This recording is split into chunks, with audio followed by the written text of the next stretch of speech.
అదే RTV app వార్తల్ని క్షణాల్లో చదివే అవకాశం ఉంటుంది. ఒక న్యూస్ పేపర్, ఒక టెలివిజన్ ఛానల్ మీ చేతుల్లో ఎప్పుడూ ఉంటాయి. Welcome to RTV. నేను మీ గయాజ్ని. నెల్లూరు సెంట్రల్ జైల్లో అవినీతికి పాల్పడిన ఇద్దరు జైలు అధికారులను సస్పెండ్ చేస్తూ ఈరోజు ఉత్తర్వులు జారీ చేయడం జరిగింది. అయితే ఓ ఖైదీ బంధువుల వద్ద ఫోన్పేలో లంచం డబ్బులు వేయించుకోవడంతో ఈ సమాచారం తెలిసిన జైలు అధికారులు దీని మీద విచారణ జరిపి ఆ ఇద్దరు అధికారుల మీద సస్పెండ్ వేయటం జరిగింది. డిప్యూటీ జైలర్ ఎం విజయ్ కుమార్, అదేవిధంగా హెడ్ వార్డెన్ హనుమంత్ రెడ్డి వాళ్ళిద్దరిని సస్పెండ్ చేస్తూ ఈరోజు ఉత్తర్వులు జారీ చేయడం జరిగింది. ప్రధానంగా నెల్లూరు సెంట్రల్ జైల్లో అవినీతి మయమై ఉండడం జరిగింది. ఇటీవల కాలంలో కొత్తగా వచ్చిన జైలు సూపరింటెండెంట్ దీన్ని గాడిలో పెట్టేందుకు ప్రయత్నాలు అయితే చేస్తున్నారు. ఇందులో భాగంగానే ఇద్దరు అవినీతి చేపలు ఆయన దృష్టికి రావడంతో వాళ్ళని సస్పెండ్ వేయడం జరిగింది. ప్రధానంగా నెల్లూరు సెంట్రల్ జైల్లో ఎవరైనా ఖైదీ అంటే రిమైండ్ ఖైదీ వెళ్ళినప్పుడు అతను బాగా డిప్రెషన్లో ఉండడం వల్ల ఫస్ట్గా అతన్ని అడ్మిషన్ బ్లాక్లో ఉంచుతారు. ఎందుకంటే అక్కడ అన్ని సౌకర్యాలు ఉంటాయి. అంటే ప్రధానంగా సెక్యూరిటీతో పాటు నిద్రపోవడానికి అదేవిధంగా ఎక్కువ సెక్యూరిటీ ఉంటారు. వాళ్ళకు సంబంధించిన అన్ని మంచి చెడు మొత్తం జైలు అధికారులు పర్యవేక్షణలో ఉంటాయి.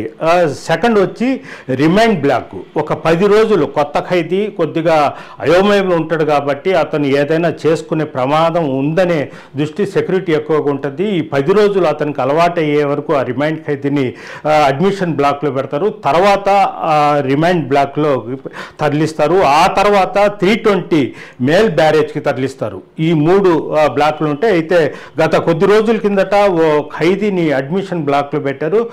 సడన్గా deputy jailer M V Vijay Kumar, అదేవిధంగా హెడ్ వార్డెన్ హనుమంత్ రెడ్డి వాళ్ళిద్దరూ ఒక ఖైదీని వేరే రిమైండ్ బ్లాక్ పంపిస్తున్నాము మీ అతన్ని, లేదంటే డబ్బులు ఇస్తే అడ్మిషన్ బ్లాక్లోనే ఉంచుతామని కూడా వాళ్ళ బంధువులకు ఫోన్ చేసి చెప్పడం జరిగింది. అయితే వాళ్ళ బంధువులు అడ్మిషన్ బ్లాక్లోనే ఉంచండి, అతను బాగా మెంటల్లీగా ఇబ్బందులు పడుతున్నాడు, దానివల్ల ఏంటంటే అడ్మిషన్ బ్లాక్లను పెట్టాలని ప్రాధాయపడటం జరిగింది. అయితే వాళ్ళు ఫోన్లో ఖైదీ బంధువులకు డిమాండ్ చేశారు. మనకు ఒక 5,000 రూపాయలు ఇస్తే అతన్ని అడ్మిషన్ బ్లాక్లోనే ఉంచుతాము, లేదంటే రిమైండ్ బ్లాక్కి తరలిస్తామని కూడా వాళ్ళు చెప్పడంతో వాళ్ళు డైరెక్ట్గా విజయ్ కుమార్ అంటే డిప్యూటీ జైలర్ ఎం విజయ్ కుమారు ఫోన్కి 5,000 రూపాయలు మనీ ట్రాన్స్ఫర్ చేయడం జరిగింది. అయితే ఆ తర్వాత అతన్ని అక్కడే ఉంచడం జరిగింది. అయితే ఈ విషయాన్ని ఆ రిమైండ్ ఖైదీ బంధువులు జైలు సూపరింటెండెంట్కి సమాచారం ఇచ్చి, అంటే ఫోన్లో రికార్డ్ అవ్వడంతో ఆ రికార్డుతో పాటు ట్రాన్స్ఫర్ అయిన వివరాలు మొత్తం ఇచ్చేయడంతో దీని మీద సమగ్ర విచారణ జరిపించి విజయ్ కుమార్ అదేవిధంగా హెడ్ వార్డెన్ హనుమంత్ రెడ్డిని కూడా సస్పెండ్ చేస్తూ ఈరోజు ఉత్తర్వులు జారీ చేయడం జరిగింది. అయితే నెల్లూరు సెంట్రల్ జైల్లో చాలా అవినీతి జరుగుతుంది. ఇటీవల కాలంలో మనం చూస్తున్నాం.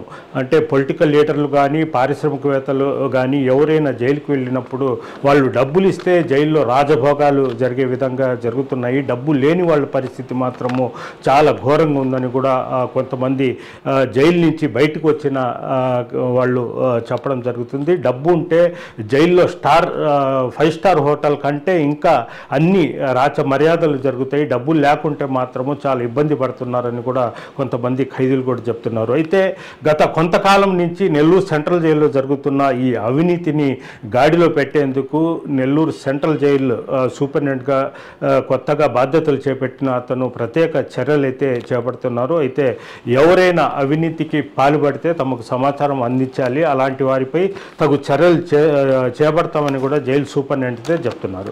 మొత్తం మీద నెల్లూరు సెంట్రల్ జైల్లో అవినీతికి పాల్పడుతున్న ఇద్దరు జైలు సిబ్బంది అయిన డిప్యూటీ జైలర్ ఎం విజయ్ కుమార్, అదేవిధంగా హెడ్ వార్డెన్ హనుమంత్ రెడ్డిని కూడా సస్పెండ్ చేస్తూ ఉత్తర్వులు జారీ చేశారు. వాళ్ళని జీతం కూడా నిలిపివేయాలంటూ కూడా ఉత్తర్వులు జారీ చేశారు. వీడియో తెలియని ప్రతిత్వ Gayaz RTV Nellore central jail నుంచి. మరిన్ని వీడియోస్ కోసం ఛానల్ ని సబ్స్క్రైబ్ చేయండి. లేటెస్ట్ అప్డేట్స్ కోసం వాట్సాప్ ఛానల్ ని ఫాలో చేయండి. అండ్ లింక్ డిస్క్రిప్షన్ లో ఉంది.